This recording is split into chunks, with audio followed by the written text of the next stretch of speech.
그러니까 말하자면 나는 미래를 알아? 이러고 있는 거나 다름이 없는 거예요. 공부 스트레스를 겪고 있는 학생들 가운데서도 이렇게 점쟁이처럼 구는 학생들이 정말 많아요. 안녕하세요. 청소년 고민 해결사 쿼바디스 1318 코칭 상담 연구소의 최충만 코치입니다. 제가 오늘은 청소년 우울증과 스트레스를 낳는 비합리적인 사고방식이라는 주제로 말씀을 드려보려고 합니다.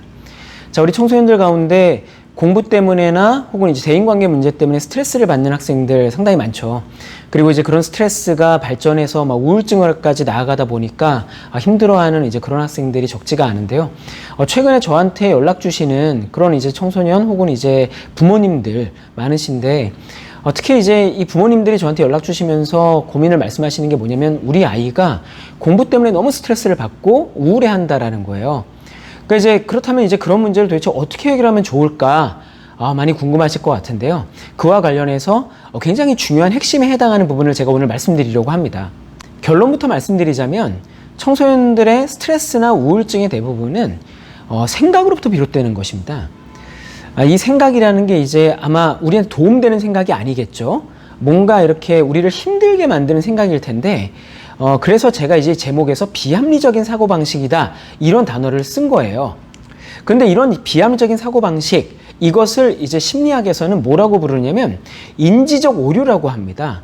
자, 그러니까 우리가 생각을 하는 데 있어서 뭔가 오류가 있다 그런 얘기죠. 그런데 그렇게 오류에 해당하는 생각들이 우리로 하여금 불필요한 스트레스를 겪게 만들고 심지어 우울증까지 겪게 만든다 이런 이야기를 하게 되는 거죠. 저는 이 스트레스나 우울증을 겪는 학생들이 이 인지적 오류가 어떤 것들이 있는가를 알고 자기가 이러한 인지적 오류에 해당하는 생각들 중에 어떠한 생각을 주로 하는가를 알게 되는 것만으로도 굉장히 도움을 많이 받는 경우들을 봐왔어요. 그래서 제가 오늘 이 인지적 오류에 해당하는 그러한 생각이 어떤 종류들이 있는지 그거를 저의 경험에 비추어서 사례와 함께 소개를 해드리려고 합니다. 자, 우선 첫 번째는 흑백 논리의 오류라고 하는 건데요. 자, 이거는 이제 전부가 아니면 전무다 이런 식의 사고방식이거든요. 그러니까 성과가 완전하지 않으면 자기를 실패자로 여기는 사고방식이라는 거예요. 자, 이게 이제 어떤 얘기냐면 예를 들어서 이런 경우가 있어요. 제가 만난 학생 중에 원래 영어가 78점이었는데 이게 공부를 좀 열심히 해가지고서는 88점이 된 거예요. 그런데 이런 경우 대부분의 학생들 같으면 와, 기분 좋다고 할 거 아니에요. 근데 이 친구는 별로 기분이 안 좋다는 거예요. 그래서 영어 점수가 10점이나 올랐는데 기분이 안 좋냐? 왜 기분이 안 좋니? 이렇게 물어보니까 90점도 못 넘었는데요, 뭐. 이렇게 얘기를 하더라는 거거든요. 자, 바로 이런 경우가 흑백 논리에 해당하는 것인데 이 친구의 경우에는 어떤 거냐면 90점 이상이어야 성공이고 90점이 못 넘었다? 그럼 실패다. 이런 식으로 생각을 하는 거죠. 자, 이런 생각이 공부를 하는데 도움이 될 리가 없겠죠. 내가 열심히 공부를 했는데도 불구하고 90점 이상을 못 넘어서 나는 실패했어. 이런 식으로 생각을 하게 되면 그러면은 자신감이 올라오기보다는 자신감이 이제 떨어지고 그리고 뭔가 무기력해지고 실망감이 크고 심지어는 좌절감을 느끼면서 그 다음에 공부가 잘 될 거냐면 공부가 잘 안 될 가능성이 오히려 높아지는 거잖아요. 근데 이렇게 생각을 하지 않고 그래, 내가 90점을 원하긴 했지만은 그래, 그게 이루어지지 않은 건 맞아. 하지만 그래도 역시 공부를 하니까 이렇게 점수가 오르는구나.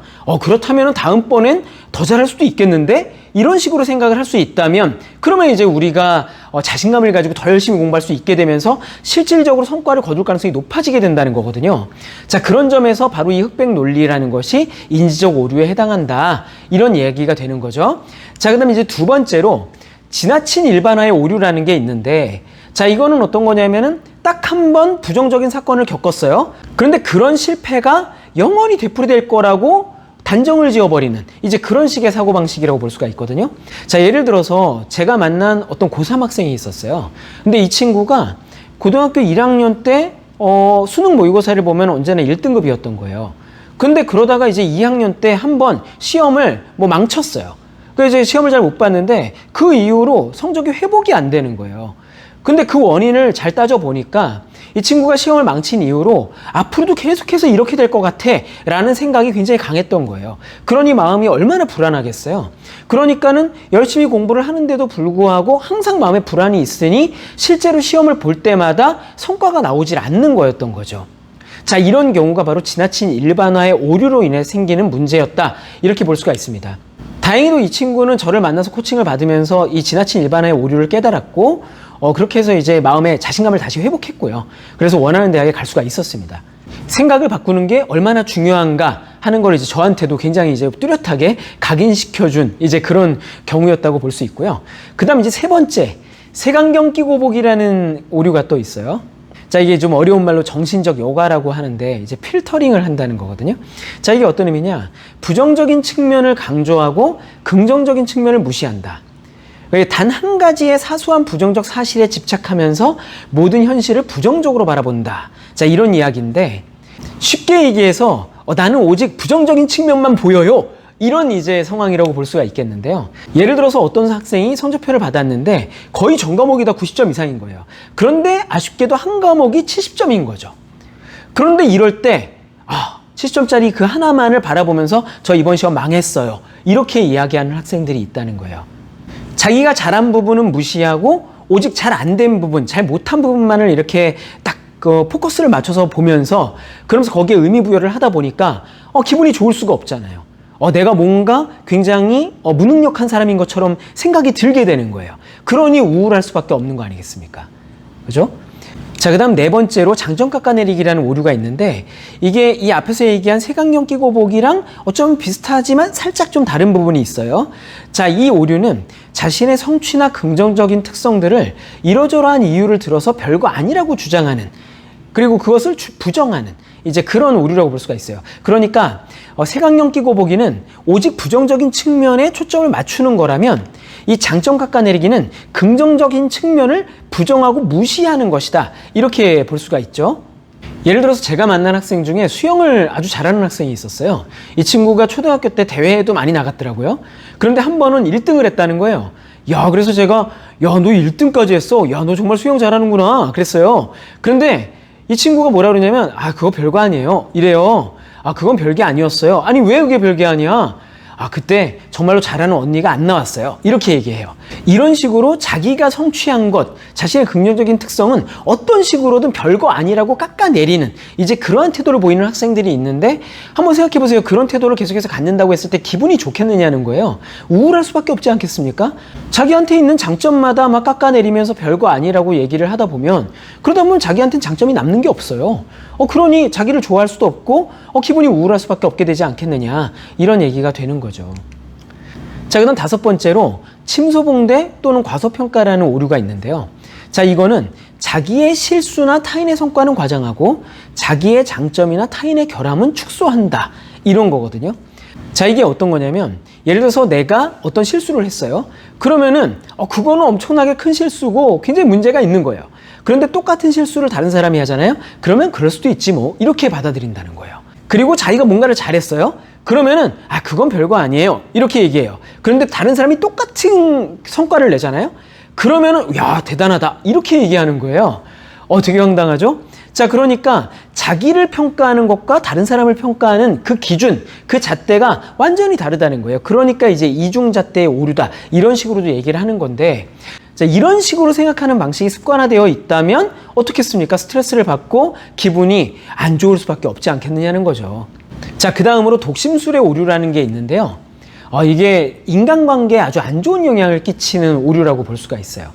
사람들이 자기한테 부정적으로 반응한다고 가정을 하면서 멋대로 결론을 내려버리고 그게 정말 사실이 맞는지 확인해 볼 생각도 하지 않는다는 거거든요.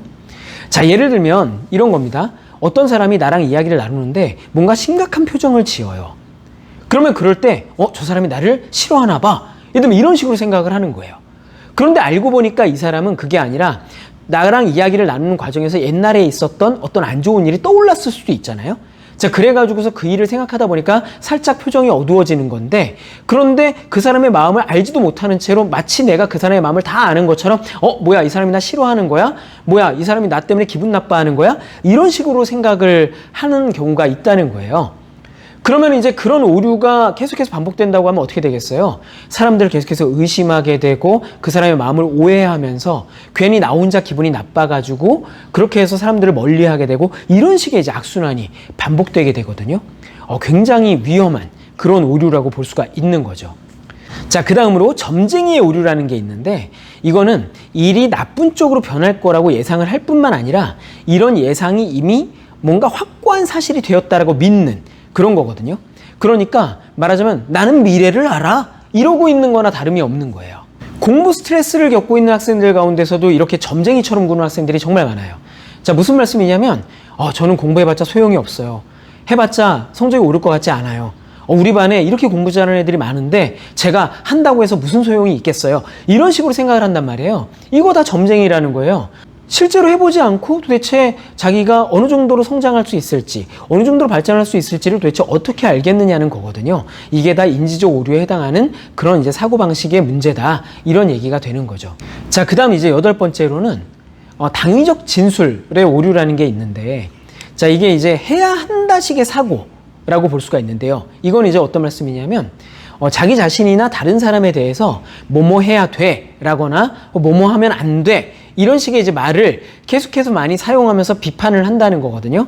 직접적으로 비판을 한다기보다는 마음속으로 그런 생각을 많이 한다라는 거라고 보시면 될 텐데, 공부하는 과정에서도 이 당위적 진술 때문에 스트레스를 겪는 학생들이 정말 많아요.